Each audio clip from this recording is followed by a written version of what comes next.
Ke informasi lain, pemirsa, penyakit difteri kini menyerang Kabupaten Cirebon, Jawa Barat. Melalui Dinas Kesehatan, pemerintah setempat telah menetapkan status kejadian luar biasa. 17 pasien yang positif terkena difteri mendapat perawatan intensif di ruang isolasi Rumah Sakit Umum Daerah Gunung Jati, Cirebon.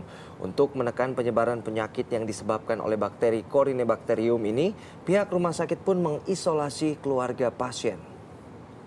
Sejak penyakit difteri dinyatakan sebagai kejadian luar biasa atau KLB di Kabupaten Cirebon, Jawa Barat, Rumah Sakit Umum Daerah Gunung Jati, Kota Cirebon, Jawa Barat ini sedikit sibuk untuk melakukan perawatan terhadap pasien yang terserang bakteri difteria ini.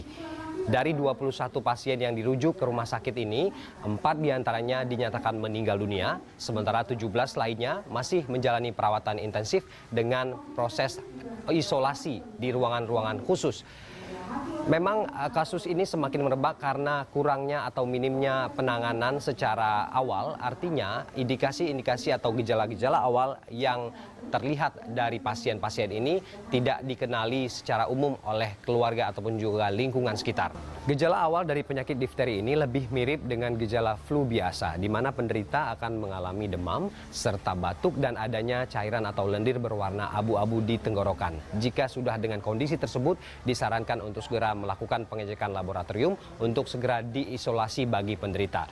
Penekanan ataupun juga penyebaran dari penyakit ini harus segera dilakukan agar tidak menyebar semakin luas dan juga untuk menghindari adanya komplikasi yang semakin serius, mengingat penyakit difteri ini sangat mudah untuk menular.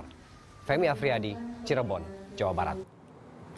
Ya, setelah difteri di Kabupaten Cirebon dinyatakan sebagai kejadian luar biasa KLB, kini difteri menyebar ke Kabupaten Majalengka. Ya, 1 orang meninggal dunia pada Sabtu lalu, sementara 6 orang lainnya dirawat intensif di ruang isolasi Rumah Sakit Umum Daerah Gunung Jati, Kota Cirebon.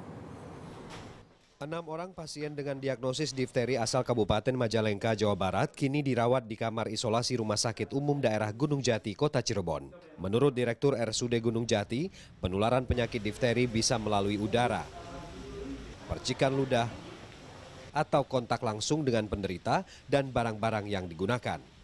Penularan yang mudah membuat penyebaran penyakit oleh bakteri Corynebacterium diphtheriae ini semakin cepat. Tercatat, sejak akhir Desember 2015, sudah 21 pasien difteri yang mendapatkan perawatan intensif di rumah sakit ini.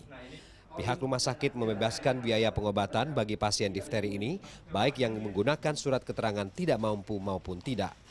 Dia tidak membawa dengan kartu-kartu sehat, ya, hanya menunjukkan KTP saja bahwa dia dari kabupaten mana, dari desa mana, itu kami berikan pelayanan dengan gratis, memang dia tidak mampu. Petugas medis terus berupaya memberikan perawatan intensif agar tak ada lagi korban jiwa. Antibiotik serta vaksin harus diberikan secara berkala, baik kepada pasien, keluarga pasien, serta petugas medis agar penyebaran bakteri difteri tidak semakin meluas.